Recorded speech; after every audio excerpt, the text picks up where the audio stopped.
Assalamualaikum, nama saya Nurul Rashika binti Ni Muhammad Rafiza, nombor kad matrik 2021-2099-261. Hari ini saya akan membentang topik pertama, iaitu pengenalan kepada pendidikan falsafah, dasar dan pembangunan. Jadi pertama sekali ialah hubung kait falsafah, dasar dan sistem pendidikan. Jadi kita perlu tahu dua konsep, iaitu konsep falsafah dan konsep pendidikan. Apabila digabungkan, dia akan dapat menghasilkan pendidikan falsafah pendidikan dan dapat menghasilkan satu dasar dan satu sistem. Okey, pertama sekali ialah falsafah. Apa itu falsafah? Falsafah dapat definisikan sebagai cinta terhadap kebijaksanaan atau kearifan, ataupun boleh definisikan sebagai usaha menyelidik, usaha mengetahui disiplin ilmu dan ciri perbincangan. Kemudian pendidikan pula ialah latihan, usaha satu sistem ataupun proses. Kemudian apabila dua konsep ini digabungkan, iaitu konsep falsafah dan konsep pendidikan digabungkan, akan menghasilkan falsafah pendidikan. Falsafah pendidikan merupakan hasil pemikiran yang mempertimbangkan pelbagai soalan dan dari pelbagai sudut serta melihat gambaran besar yang menyentuh persoalan itu. Jadi sebagai contoh, falsafah pendidikan kebangsaan iaitu FPK yang bersifat eklektif. Apa itu eklektif? Eklektif ialah sikap yang melibatkan mengambil kedudukan perantaraan antara idea ataupun jawatan yang berbeza. Dan FPK ini ialah pendidikan yang telah dilaksanakan di negara Malaysia. Dan ia adalah gabungan falsafah pendidikan barat dan falsafah pendidikan Islam. Okey, apa yang kita boleh tengok daripada gambar rajah ini ialah apabila adanya pendidikan falsafah, sudah pasti satu dasar dapat digubarkan, iaitu dasar pendidikan. Okey, apa itu dasar pendidikan? Dasar pendidikan merupakan formulasi idea-idea sebagai panduan untuk tindakan, dan pelaksanaan dasar ini adalah membabitkan persoalan perundangan. Sebagai contoh, DPP iaitu Dasar Pendidikan Percuma. Okey, apabila dasar dapat digubarkan, maka dapat menghasilkan satu sistem, iaitu sistem pendidikan. Okey, pelaksanaan sistem yang berjaya adalah terdiri daripada semua komponen yang bergabung dan menyokong antara satu sama lain, dan sistem ini ialah perkara yang rumit dan kompleks. Sebagai contoh, sistem pendidikan iaitu pendidikan peringkat prasekolah, rendah, menengah dan khas. Sebagai rumusan, falsafah pendidikan, dasar pendidikan dan sistem pendidikan mempunyai fungsi yang berbeza, tetapi dia mempunyai pelaksanaan yang satu, iaitu ketiga-tiga ini berkait rapat, kerana tanpanya dasar tidak dapat menghasilkan satu sistem. Jadi ia berkait rapat untuk mencapai matlamat yang dihasratkan dan dapat melaksanakan pendidikan yang sempurna. Assalamualaikum warahmatullahi wabarakatuh dan salam sejahtera. Saya Nasyifa Zawati Zahra Zahar di 2021-2099257 yang akan menyampaikan tugasan mengenai apakah fungsi falsafah terhadap perkembangan pendidikan di Malaysia. Sebelum saya mengupas dengan lebih lanjut mengenai tugasan yang dah saya sampaikan pada hari ini, saya ingin memberitahu apakah maksud fungsi falsafah terhadap perkembangan pendidikan tersebut. Banyak beberapa tokoh Aristoteles, di mana falsafah disiplin ilmu yang menyelidiki asas aspek segala benda. Beliau juga meletakkan cabang menerusi cabang seperti metafizik, epistemologi, arkeologi dan juga logik. Berfungsi falsafah terhadap pendidikan ia mempunyai 5 aspek, iaitu ketepatan makna pendidikan, menentukan matlamat ataupun hala tuju pendidikan, kebermaknaan hasil pendidikan, menetapkan proses pendidikan dan juga penambahbaikan pendidikan. Ketepatan makna pendidikan ia membina makna pendidikan itu sendiri adalah kerja falsafah untuk membedakannya dengan makna-makna yang lain mengambil kira cabang-cabang metafizik, iaitu epistemologi, arkeologi dan logik. Lagi satu adalah metafizik. Setiap cabang memberikan pengertian yang tersendiri. Untuk metafizik, ianya adalah ketuhanan dan tidak kesejahteraan. Untuk epistemologi pula adalah perihal ilmu ataupun pengetahuan, dan arkeologi perihal nilai ataupun etika dan estetika. Selain itu, logik, pemikiran dan penyelesaian masalah.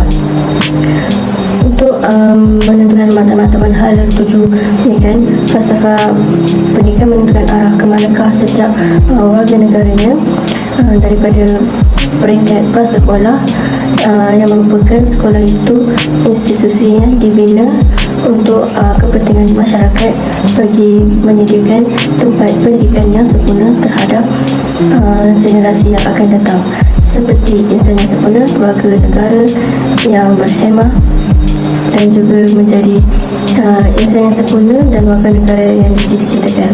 Kalau untuk kebermaknaan hasil pendidikan pula, tujuan pendidikan yang telah ditetapkan memberi gambaran yang jelas tentang hasil pendidikan outcome yang mesti dicapai. Warga negara yang bagaimana yang semestinya dibentuk dan pembangunan yang bagaimana yang akan dilaksana. Contohnya, warga negara berakhlak, harmoni, bersatu padu, seimbang yang progresif. Yang keempat, menetapkan proses pendidikan. Dengan adanya matlamat hasil pendidikan yang hendak dicapai, maka yang perkara penting berkaitan dengan ialah menetapkan cara atau proses yang perlu dilaksanakan ke arah matlamat dan hasil pendidikan tersebut. Contohnya, bersepadu, menyeluruh, seimbang dan harmoni, di mana pendidikan Malaysia ini meletakkan satu dasar, iaitu memperolehi kesamarataan dalam pendidikan, manakala yang terakhir adalah penambahbaikan pendidikan, iaitu yang berperanan membina falsafah pendidikan merupakan langkah pertama untuk membaiki proses pendidikan dalam sistem pendidikan yang dilaksanakan di sesebuah negara. Contoh seperti pendidikan sepanjang hayat. Sepanjang hayat bermaksud bukan sahaja meliputi semua institusi. Pendidikan sepanjang hayat meliputi apakah yang berlaku di persekitaran yang tersendiri. Okey, seterusnya ialah pendidikan masa depan dan juga pendidikan potensi. Pendidikan pada masa ini tidak sama dengan pendidikan yang akan datang. Untuk merealisasikan dan melestarikan pendidikan yang akan datang pada masa kini lah kita perlu membuat penambahbaikan dalam pendidikan. Seterusnya ialah meningkatkan pendidikan ini dapat meningkatkan potensi. Seperti sekarang terdapat banyak institusi kemahiran seperti College Vocational, Kiat Mara, IKBN dan sebagainya. Pendidikan ini dapat meningkatkan potensi sebagai seorang pelajar itu untuk memastikan keberkesanan ataupun ke manakah arah tuju selepas habis belajar. Itu sahaja fungsi falsafah terhadap perkembangan pendidikan. Untuk rumusan, saya akan rumuskan terhadap fungsi falsafah ini, di mana manusia berbeza dengan makhluk lain, di mana manusia ini diciptakan oleh Allah untuk memimpin di muka bumi, untuk menjadi khalifah di muka bumi ini, dan oleh itu pendidikan ini merupakan satu platform yang amat penting untuk manusia bagi mencapai keharmonian, kelestarian dan juga apa yang hendak diciptakan. Falsafah pendidikan ini berfungsi sebagai secara langsung merupakan tempat manusia untuk manusia berfikir secara luas, secara dramatik. Falsafah pendidikan ini juga ia terlalu luas dan susah untuk disimpulkan kerana ianya juga meliputi perkembangan mengikuti perkembangan dalam peredaran masa dan semasa. Sekian itu sahaja daripada saya mengenai fungsi falsafah terhadap perkembangan pendidikan. Terima kasih. Assalamualaikum warahmatullahi wabarakatuh. Nama saya Nur Soleha binti Muhammad Azmi. Nombor kod matrik saya ialah D202120999263. Saya ingin membentangkan mengenai pengaruh pendidikan terhadap pembangunan insan dan negara. Pembangunan insan ialah pembangunan fizikal yang berteraskan ilmu pengetahuan dan kemahiran yang merangkumi nilai etika dan minda yang progresif. Ada 3 aspek pembangunan insan ialah kognitif, efektif dan psikomotor. Ialah pendidikan yang melahirkan pelajar yang berfikiran abstrak dan melakukan penaklukan yang saintifik, dan efektif ialah merupakan perkara yang melibatkan nilai dan sikap meliputi watak atau perilaku, contohnya emosi, perasaan dan seterusnya. Psikomotor ialah kemahiran yang ada pada diri seseorang, sama ada bakat, semu jadi atau kemahiran yang didapat selepas mendapatkan pengetahuan. Pendidikan kepada pembangunan insan ialah pendidikan dapat mengembangkan potensi seseorang individu ke arah membina akhlak budi pekerti, kepribadian mulia serta keimanan manusia. Selain itu, ia dapat membangunkan aspek sosial seseorang seperti memberi sumbangan kepada keluarga, masyarakat dan negara. Selain itu, mengurangkan kadar buta huruf dalam kalangan rakyat Malaysia dan rakyat ada peluang untuk meningkatkan tahap pendidikan. Seterusnya, saya akan membincangkan mengenai pengaruh pendidikan kepada pembangunan negara. Pengaruh pendidikan terhadap pembangunan. Yang pertama, pendidikan untuk semua, iaitu pembangunan wanita dan keluarga.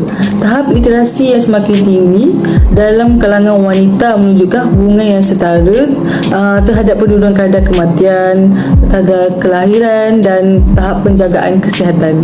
Kedua ialah pendidikan berterusan, iaitu pembangunan sosial. Pendidikan ini sangat penting untuk pembangunan keluarga, masyarakat dan negara. Ia menerusi kesedaran pelibatan dalam memupuk perpaduan, keselamatan dan kesejahteraan. Yang ketiga ialah pendidikan kemahiran, iaitu pembangunan ekonomi yang membina rakyat ke arah pekerja yang lebih kreatif dan berteknologi. Seterusnya, yang keempat ialah pendidikan sejarah dan sivik, iaitu mewajibkan pendidikan sejarah dalam memupuk semangat patriotik dalam kalangan rakyat yang berbeza latar belakang untuk memertabatkan bangsa dan mendaulatkan negara. Seterusnya, pendidikan STEM, di mana pembangunan sains dan teknologi. Pendidikan STEM ini ialah memainkan peranan positif dalam meningkatkan pertumbuhan ekonomi melalui produktiviti. Seterusnya ialah pendidikan sukan, iaitu pendidikan dalam aktiviti jasmani dan sukan pada peringkat sekolah telah memupuk minat dan pelibatan dalam sukan pada peringkat sekolah dan kebangsaan serta mengharumkan nama negara. Yang ketujuh ialah pendidikan percuma, di mana pendidikan telah memberikan hak yang adil kepada rakyat untuk menyokong kualiti kehidupan dan hak bersuara. Yang ke-8 ialah pendidikan agama, di mana literasi agama telah memberi kesedaran kepada masyarakat untuk hidup mengikut ajaran agama dan berakhlak mulia. Akhir sekali, pendidikan merupakan asas utama dalam pembinaan negara, bangsa dan pengukuhan perpaduan negara. Melalui pendidikan, seseorang itu dapat meningkatkan taraf hidup dan menjadi masyarakat yang berjaya serta mampu menyumbang kepada pembangunan negara. Assalamualaikum warahmatullahi wabarakatuh. Nama saya Anur Sarah Nadira binti Anca Rizal. Nombor matrik D202120999275. Hari ini saya akan membentangkan tentang impak pembangunan negara terhadap kemajuan pendidikan. Tajuk perbincangan kita pada hari ini ada 4. Yang pertama, pembangunan negara. Yang kedua, kemajuan pendidikan. Yang ketiga, impak kemajuan negara terhadap pendidikan. Dan yang keempat, kesimpulan. Yang pertama, apakah pembangunan negara? Yang pertama, merujuk kepada usaha untuk mengubah masyarakat atau negara daripada negara mundur menjadi negara yang maju. Yang kedua, perubahan merangkumi pelbagai aspek kehidupan manusia seperti ekonomi, politik, hal ehwal sosial, pendidikan, psikologi dan sebagainya. Yang ketiga, kerajaan melaksanakan rencana pembangunan pemerintah untuk mengatasi masalah sosial, politik dan ekonomi yang dihadapi oleh orang di tanah-tanah Melayu. Seterusnya kita akan membincangkan tentang kemajuan pendidikan. Yang pertama adalah matlamat negara untuk menjadikan Malaysia sebagai pusat kecemerlangan akademik, serantau dan antarabangsa pada abad ke-21. Yang kedua, pendidikan negara yang diterima dan diiktiraf di peringkat antarabangsa dan global daripada segi kualiti, kuantiti, kredibiliti, standard dan kecemerlangan. Dalam arti kata yang luas, pendidikan bertaraf dunia merujuk kepada keupayaan dan kecemerlangan Malaysia dalam membangunkan pendidikan. Seterusnya, kita akan membincangkan tentang impak pembangunan negara terhadap kemajuan pendidikan. Impak pembangunan negara terhadap kemajuan pendidikan terbahagi kepada 3. Yang pertama, ekonomi. Yang kedua, pembangunan modal insan. Yang ketiga, pembangunan mampan di negara membangun. Kita akan berbincang mengenai ekonomi dahulu. Yang pertama, pertambahan institusi pendidikan. Yang kedua, penyediaan infrastruktur pendidikan meningkat. Yang ketiga, bilangan institusi kerajaan dan bantuan kerajaan meningkat sejak tahun 1970 sehingga tahun 2000. Dan ini adalah jadual bilangan institusi dan bantuan kerajaan pada tahun 1970 sehingga tahun 2000. Seterusnya, kadar kemiskinan akan berkurang. Yang kedua, kadar pengangguran akan berkurang apabila masyarakat mengubah kehidupan melalui pendidikan. Yang ketiga, bilangan isi rumah miskin dapat ditangani apabila masyarakat mengubah nasib melalui pendidikan. Yang keempat, bilangan kemiskinan pada tahun 1970 sebanyak 49.3%, manakala pada tahun 2000 menurun sebanyak 40.3%. Ini adalah jadual kadar kemiskinan pada tahun 1970 sehingga tahun 2000. Itu akan terjadi peningkatan keluaran tenaga mahir. Yang kedua, keluaran tenaga mahir dan separuh mahir meningkat pada tahun 1980 sehingga tahun 2000. Yang ketiga, terdapat 7 peringkat khusus yang dikaji, di antaranya ialah kejuruteraan seperti elektrikal, mekanikal, awam dan lain-lain. Adalah senarai jadual keluaran tenaga kerja mahir dan separuh mahir pada tahun 1995 sehingga tahun 2005. Seterusnya, pembangunan modal insan.